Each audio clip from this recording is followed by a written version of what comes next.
Tennessee is coming off of their best season in over 2 decades, beating Alabama 52-49 and beating ACC champion Clemson in the Orange Bowl 31-14 were the biggest highlights of the entire season. Josh Heupel and his staff and his team capped off an 11-2 season with a 6-2 record in conference play. They finished 6th in the final AP poll and 5th in the simple ranking system, according to sportsreference.com. They had the Biletnikoff Award winner, an award given to the nation's best wide receiver, who last year, according to the award, was Jalin Hyatt. I personally think it was Marvin Harrison Jr., but I digress. I don't give out the awards. Tennessee had another awesome wide receiver on their team in Cedric Tillman. He was unfortunately hampered by injuries for the early to middle part of the season, but overall, still great wide receiver. Him and Hyatt actually got drafted in the 3rd round of the NFL draft. And Tennessee also had a quarterback who, barring injury against South Carolina late November, would have went to the Heisman ceremony and probably would have gotten drafted in the 1st round instead of the 2nd round. Hendon Hooker was an awesome quarterback. He was an elite quarterback. He was top 3 in QBR last season. Top 3. Phenomenal player, phenomenal playmaker. He finished 2022 with a 175.5 passer rating, 27 passing touchdowns, and only 2 passing interceptions, averaging 9.5 yards per pass attempt with 3,135 yards. Honestly, quite the quarterback. And his backup, Joe Milton, is going to be starting this season. And Joe Milton had 971 passing yards. He averaged 11.8 yards per pass attempt. He threw for 10 touchdowns, no interceptions, and counting the several games he came in garbage time, along with the Vanderbilt and Clemson games where he started, he had a 204.3 passer rating as Tennessee's backup quarterback with 2 starts. Very impressive arm talent, 6'5", huge player, lot of potential, but an unproven player as well. So we will see how Joe Milton does, but I think for the most part, Tennessee's offense is going to continue to do Tennessee things. And after Joe Milton leaves, it will be Nico Iamaleava who steps up. And after him, it will be some other quarterback. Tennessee currently has a 4-star in the 2024 recruiting class. So Tennessee's identity on offense, which is scoring fast, up-tempo, stretching the bounds of play, deep wide receiver threat. And also, this is something a lot of people don't think about with Tennessee, but on offense, they ran more rushing plays than passing plays last year. They have an extremely underrated running back duo in Jalin Wright and Jabari Small. Jabari Small last season had 734 rushing yards and 13 rushing touchdowns. Jalin Wright had 10 rushing touchdowns and 875 rushing yards. So, very underrated running back duo. At wide receiver, they have Ramel Keyton, Squirrel White, Brew McCoy, the yards after catch type of wide receiver, and they also brought an explosive transfer, Dante Thornton Jr. from Oregon.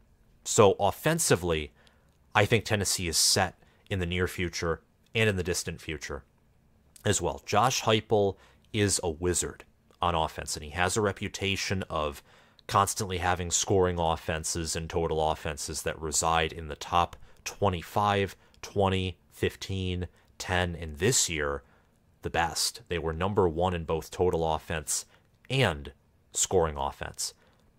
Absolutely beautiful performances against Alabama, Clemson, and even in their second loss against South Carolina, they still scored 38 points, and they hung 44 points on Kentucky's defense.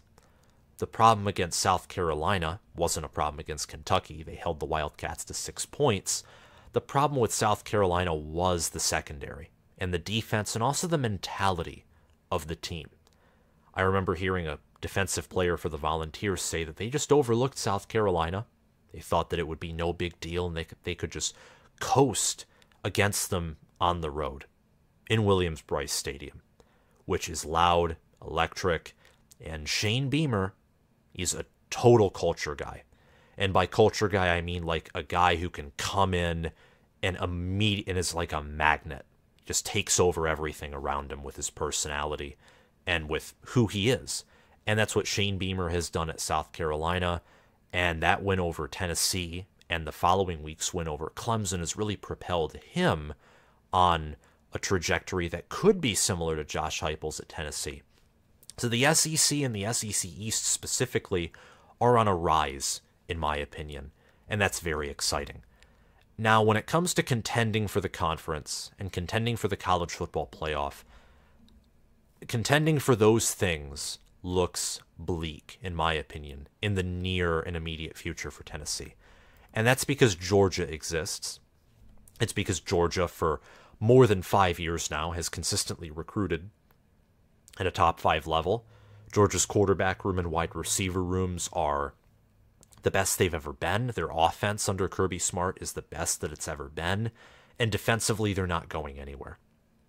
I think Georgia is the only team in college football who is guaranteed to reach their conference championship game. And that's taking into account crazy scenarios, like potentially Tennessee upsetting Georgia when they visit Neyland Stadium late in November. Georgia's schedule is too easy, and they have too much depth, talent, and coaching to lose more than one regular season game.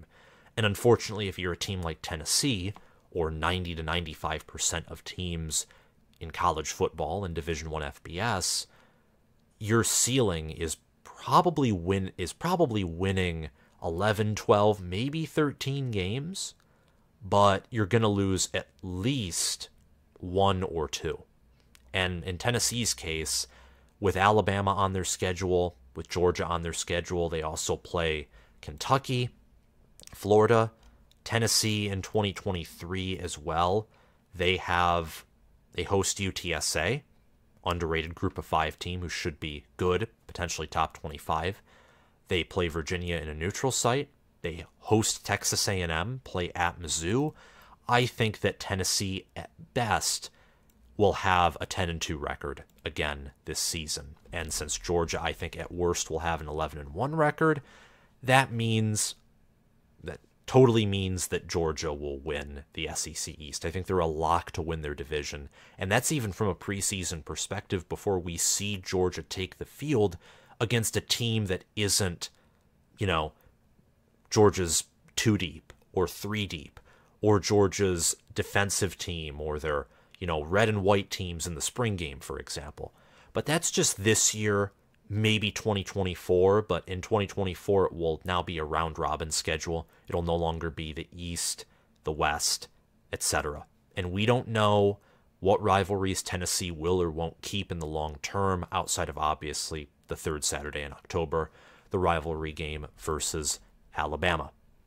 The Volunteers obviously have some hurdles to jump over before they can win a national championship and win the SEC championship. But they signed a top 10 high school recruiting class last season, which was 10th in the country, and they signed the number 11 overall recruiting class last year with 34 total commits. The biggest highlight of the 2023 recruiting class was quarterback Nico Iamaleava, who is the second best overall high school recruit in the 2023 cycle. David Hobbs was another great player who was a top 50 defensive lineman from North Carolina, and many others as well. Some incoming transfers such as Gabe Judy-Lely, a cornerback from BYU who was rated as a 4-star, John Campbell Jr., a 4-star offensive tackle, Dante Thornton Jr., a 4-star wide receiver from Oregon, and Keenan Peely, a linebacker from BYU who was rated as a 4-star as well. So a lot of different players coming in to Tennessee, both who have had college experience and who have only had high school experience. But the future's looking bright in terms of the 2023 class and also the 2024 class. So Tennessee is recruiting at a high level. Now, is it top 10? No. Will they need to recruit in the top 10 if they want to consistently win the SEC and potentially win a national championship or at least contend for one. I think so. I think that's especially the case given the style of football they play. But we'll have to wait and see. Josh Heupel just completed year 2 at Tennessee, only his second year as a Power 5 head coach, and they went 11-2.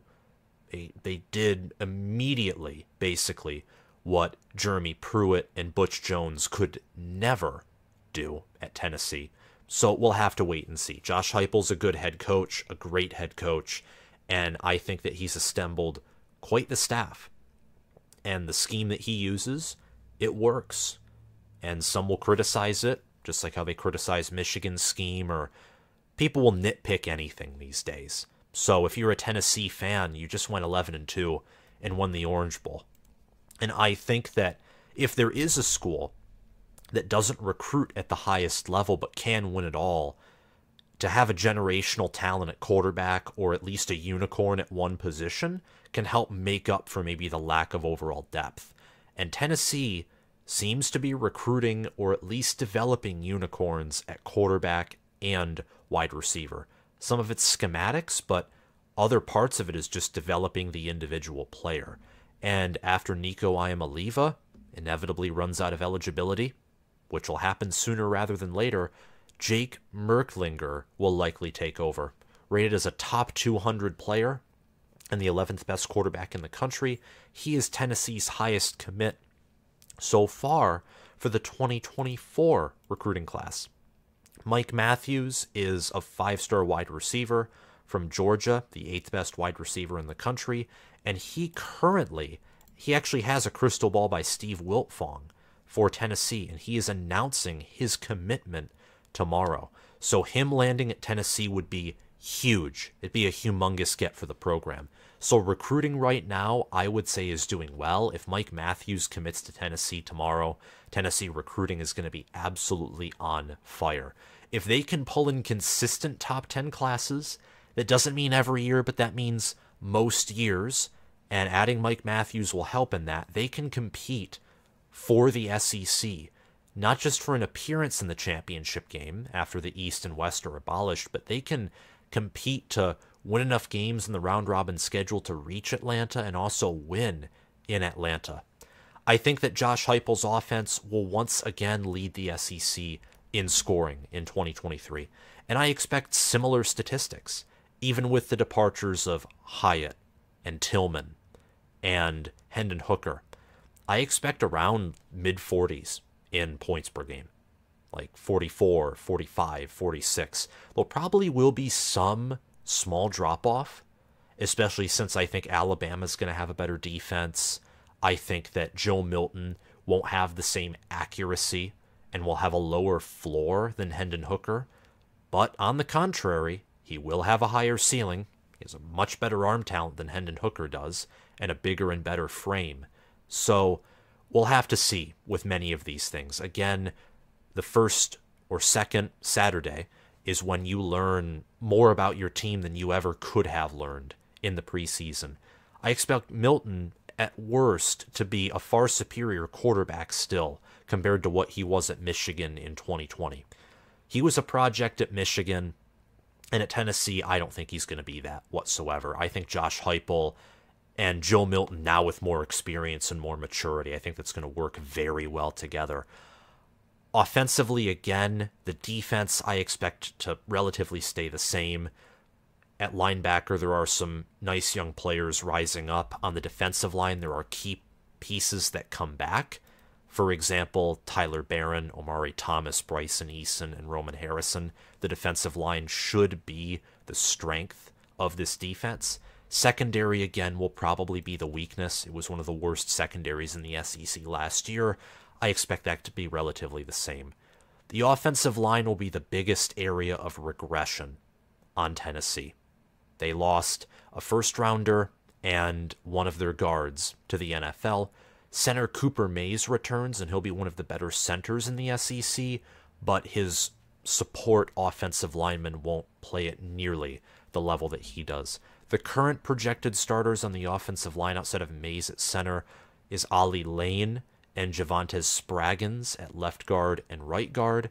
And at left tackle, John Campbell Jr., an incoming transfer who's a senior, and Gerald Mincey are the projected tackles. So on the offensive line, and the offensive line I think is probably the biggest position outside of quarterback on the offense, because the offensive line's the glue that holds everything together. You have good pass protection, you have holes opened up in the run game, that's how explosive plays and that's how scoring plays happen. If you have a great quarterback, but for example, there's a huge mismatch and you're disadvantaged at the line of scrimmage, it may not matter. Look at the Georgia-Tennessee game last year. Look at Caleb Williams running for his life against Utah, whether healthy or injured. Having a line of scrimmage advantage is huge, and I think that's something that's not necessarily going to be in Tennessee's favor this year. But last year they had a great offensive line. They were announced on the mid-season watch list for the Joe Moore Award, and they do have an underrated running back room. This is something that I want to finish off with, is that Tennessee's thought of as this air raid team that just can't stop passing the ball.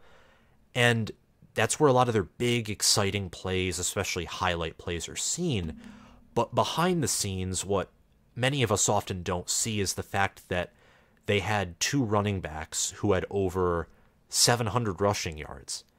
And those two running backs, Jabari Small and Jalin Wright, are back with the team this season. They had 23 total rushing touchdowns last season, over 100 receiving yards, and they had 1,600 rushing yards. And they're returning. So I look at this running back room. Jabari Small also had 2 receiving touchdowns, by the way. And the skill position is awesome. Wide receiver, once again, it should be one of the best wide receiver rooms in the country. Quarterback, there's just such a high ceiling there, but we're going to have to see what Joe Milton does. Because playing against Vanderbilt and a Clemson team that was probably somewhat demoralized and also down some of their best players in the Orange Bowl, we're going to have to see more than that before we declare Joe Milton to be even better than Hendon Hooker. Defensively, I do expect some regression. Tennessee was just so good last year, and if they beat South Carolina on that night, which is a mistake that I think Josh Heupel is going to look at, and he's hopefully not going to allow again, is overlooking a team that badly. If they beat South Carolina and if Hendon Hooker stays healthy, they would have been that 4th team in the college football playoff. Because comparing Ohio State and Tennessee, if Tennessee beat South Carolina, Tennessee lost to number 1 Georgia on the road. Ohio State lost to number 2 Michigan at home. Tennessee, by just scoring points and margin of defeat, played a closer game than Ohio State did versus Michigan. Tennessee also lost earlier in the season, and earlier losses help.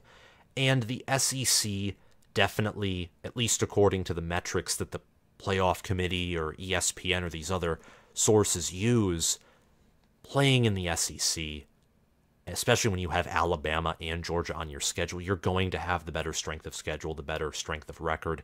They would have gotten in and would have matched up with either Michigan or in a rematch in the semifinal with Georgia. So Tennessee almost did it last year, almost winning the conference, and probably got closer to reaching the college football playoff. So I think they can do it for sure and actually reach there in the future. I don't think that will be the case in 2023. I'm personally, in 2023, expecting a 10-3, 9-4 record. Some regression compared to last season, but all in all, they'll be a great team. They'll be a top 20 team for sure, in my opinion. And beyond that, we'll just have to see. But the future, especially at quarterback and on offense, looks bright. Thank you guys for watching this video. If you liked it, please hit the like button, subscribe to the channel. Comment your thoughts on Tennessee football down below. What are some of your predictions for Tennessee this year, and where do you have them finishing nationally and in the SEC? Thank you guys for watching, and if you're listening on Spotify, Amazon, or Apple Podcasts, please make sure to follow the channel. Have a great day, guys.